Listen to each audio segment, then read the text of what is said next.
I want you to take a slow breath and imagine something with me.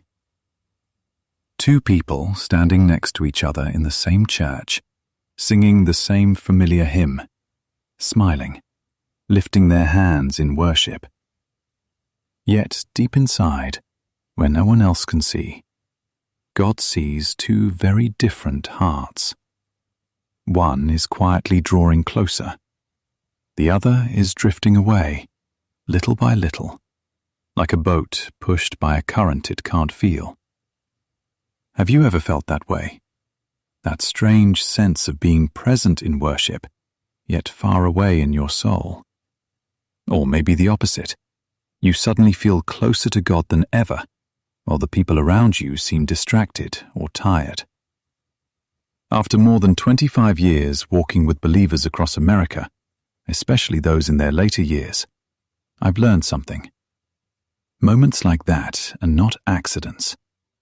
They are signals, gentle movements of the Spirit stirring the heart. Today, I want to speak to you about something many Christians sense but rarely talk about out loud: the hidden separation before the rapture.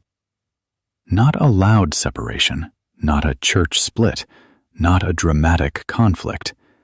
No. This is a separation inside the heart, where choices are made in silence. We often imagine the rapture as the first great dividing moment, when the trumpet sounds and the sky breaks open. But if you have lived long enough, if you've walked with God through many seasons, you know the truth. The separation begins much earlier.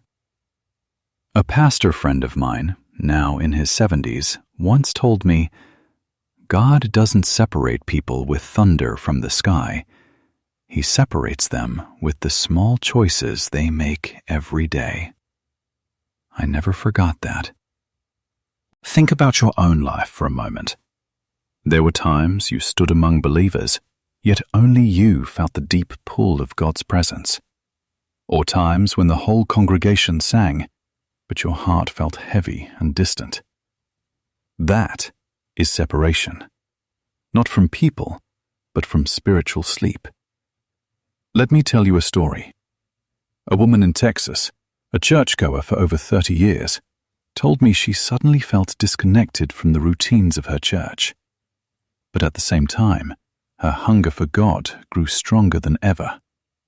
She asked me, "Pastor, am I drifting away or being drawn closer?" I told her, "You're not drifting, you're being called." And maybe, just maybe, that is happening to you too. If recently you found yourself longing for deeper quiet with God, if you've grown tired of empty noise, shallow conversations, or spiritual routines that don't touch your soul, you're not alone. Many believers between 50 and 70 are experiencing the same stirring. Psychologists call it a shift toward meaning and depth. But spiritually, it is far more than that. It is the Spirit of God gently drawing His people into a deeper place, a place of clarity, purity, and awakening. Not to isolate them, but to prepare them. Because the separation before the rapture doesn't begin with a trumpet. It begins with a whisper. Come closer. And only those who belong to Him hear it. I want you to picture something. Two believers holding the same Bible, praying the same prayers, yet God sees beyond their actions. He sees the direction of their hearts. One is softening. One is hardening. One is being refined. One is becoming distracted. This is the hidden separation happening in our world today. Not dramatic, not visible, but very real. And if you have felt lately that you are being pulled away from certain habits, certain people, certain distractions, it may not be loss. It may be invitation. An invitation into the quiet work of God, where He prepares the hearts of those who will recognize His voice when the trumpet finally sounds. You know, the older I get, the more convinced I am of this simple truth. Nothing in the life of a believer is accidental. Even the darkest moments, loss, disappointments, loneliness, unanswered prayers, are part of a larger work God is doing beneath the surface. I once spoke with a man from Ohio, 68 years old, who cared for his wife through a long and difficult illness. After she passed, he told me, "Pastor, I don't know why God allowed that season, but I became a different man. I learned to love God for who He is, not for what He gives." His words stayed with me, because refinement always happens in fire, and fire always reveals the truth of what's inside. Our spiritual lives work the same way. When the heat rises, impurities surface. When trials come, hearts are exposed. Some grow bitter. Some grow softer. Some walk away. Some fall to their knees. And that, right there, is the hidden separation. Not between good people and bad people, but between those who truly belong to God and those who only follow Him in appearance. Think about it. Two people can sit side by side in church for 20 years. One stands firm when storms hit. The other collapses. Why? The difference is not knowledge, habit, or routine. The difference is oil in the lamp. The quiet, private intimacy with God that sustains a soul when everything else falls apart. I once said at a conference in California, "In the last days, the greatest division will not be between the church and the world, but within the church itself." That surprised many people, but it's true, and it's happening right now. Look at your own spiritual journey. As you've grown older, maybe you've become less patient with shallow faith, hollow worship, or religious performance. Maybe you crave authenticity, faith that costs something, faith that transforms the heart. If you've been feeling that stir recently, it's not a crisis, it's not confusion. It's a sign. A sign that God is refining you, drawing you, separating you, not from people, but from anything that keeps you from Him. A theologian friend of mine from Kentucky once said, "God's refinement isn't about making people perfect. It's about making them fully His." That line captured something I had seen for decades. Refinement doesn't create flawless Christians. It creates surrendered Christians. And many believers in their later years feel this more strongly than ever. Perhaps you too have felt moments when your faith flickers, then suddenly burns stronger. Perhaps you sense a quiet awakening within, something you can't fully explain. Those moments are not random. They are part of God's gentle work of separation, calling His children away from noise and closer to His heart, preparing them long before the rapture ever begins. Scripture says in Malachi, "Then you will again see the distinction between the righteous and the wicked, between the one who serves God and the one who does not." That verse is not talking about unbelievers. It is talking about people within the faith community. And that distinction is unfolding before our very eyes. Some believers today tolerate sin they once resisted. Others become more tender, more humble, more honest before God. Some drift. Others awaken. That is the hidden separation.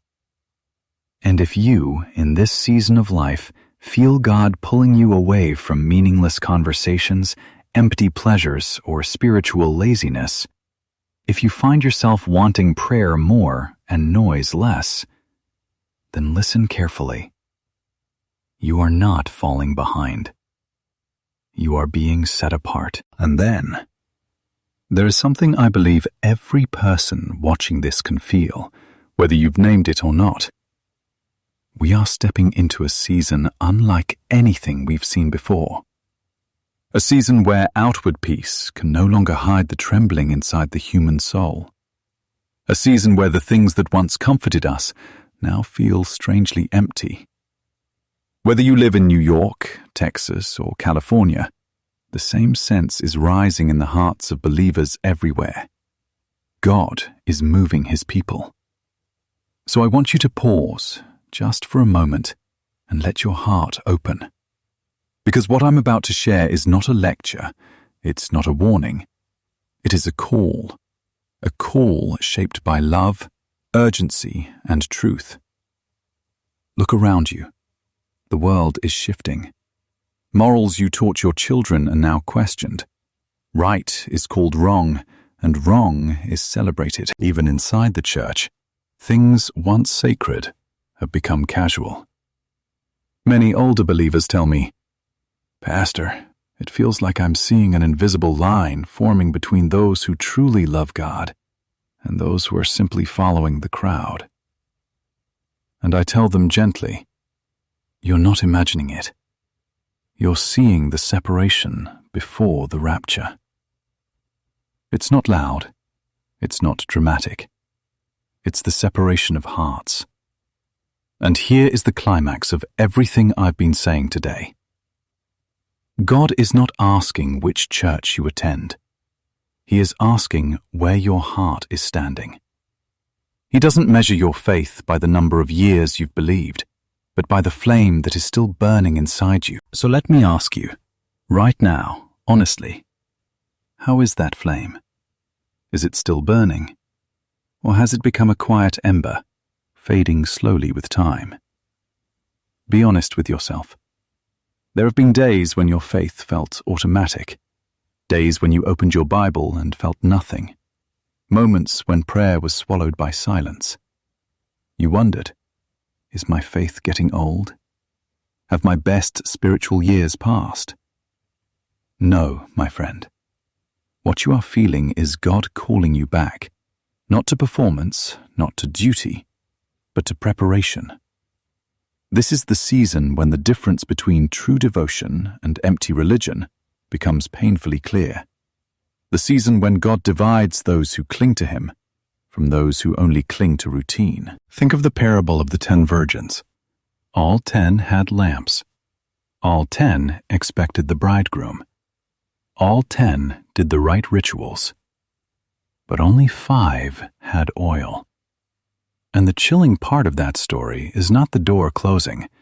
It's that the 5 unprepared virgins never realized they were unprepared.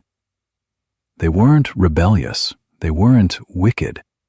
They simply had no oil, no intimacy, no depth, no hidden life with God. And today, God is asking each of us the same question. Which side are you on? Not to frighten you, but to awaken you. Because if you feel God stirring your heart, making you more sensitive, drawing you deeper, then rejoice.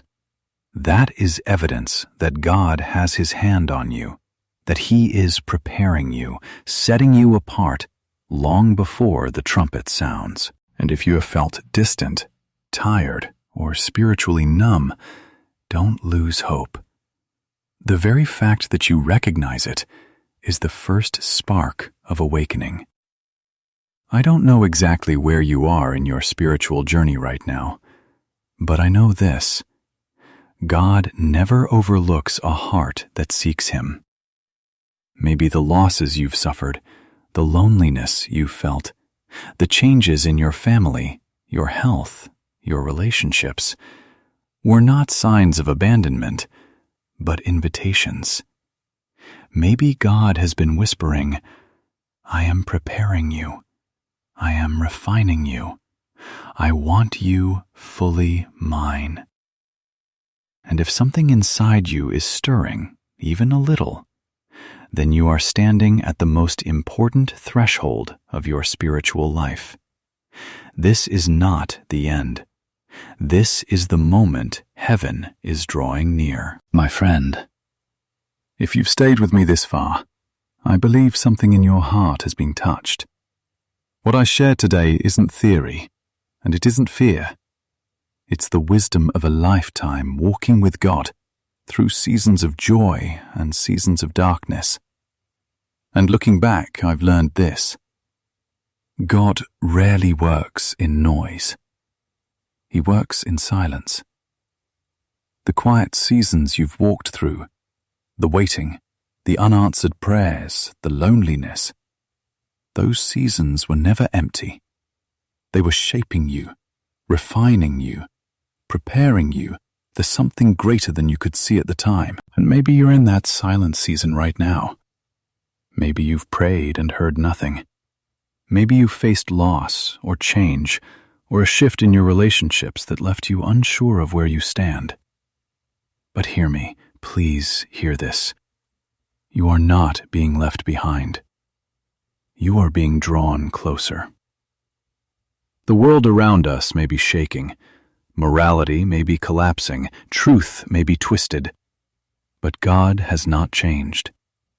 And in times like these, He prepares His people not with fear, but with intimacy. Not with panic, but with purpose. Even in your older years, perhaps especially in these years, God is doing His deepest work. Some people think age slows their spiritual journey. But I've seen the opposite. These years, your years, are where the heart softens, where wisdom grows, where distractions fall away, and where the soul becomes more sensitive to God's whisper than ever before. So, if God is calling you, if you feel a tug in your heart, if you sense Him separating you from noise, from old habits, from empty things, don't resist it. Follow it. Because this separation is not about isolation. It is about readiness. It is about love. It is God shaping you for the most significant moment your soul will ever experience. When the trumpet sounds, and it will, those who have walked with God in the secret place will not be surprised. They will recognize the voice instantly. They will say, "This is the one I have loved all my life." And you may be one of those people, one of those being refined, one of those being called out from the crowd, one of those being prepared, quietly, deeply, lovingly. So today, if your heart is stirring, even slightly, don't ignore it. Treasure it. Lean into it. Let it pull you closer to the one who has never stopped watching over you. Because the separation before the rapture is not a threat. It is an invitation. A gentle, holy invitation from a God who loves you more than you will ever understand. And if you are hearing that invitation, if something in you feels awake, alive, or even convicted, then hear this final truth. You have been chosen. You have been loved. And God is preparing you, not to frighten you, but to bring you home. So stay soft, stay awake, stay close to Jesus, because the bridegroom is nearer than we imagine, and His call is already echoing in the hearts of those who are His.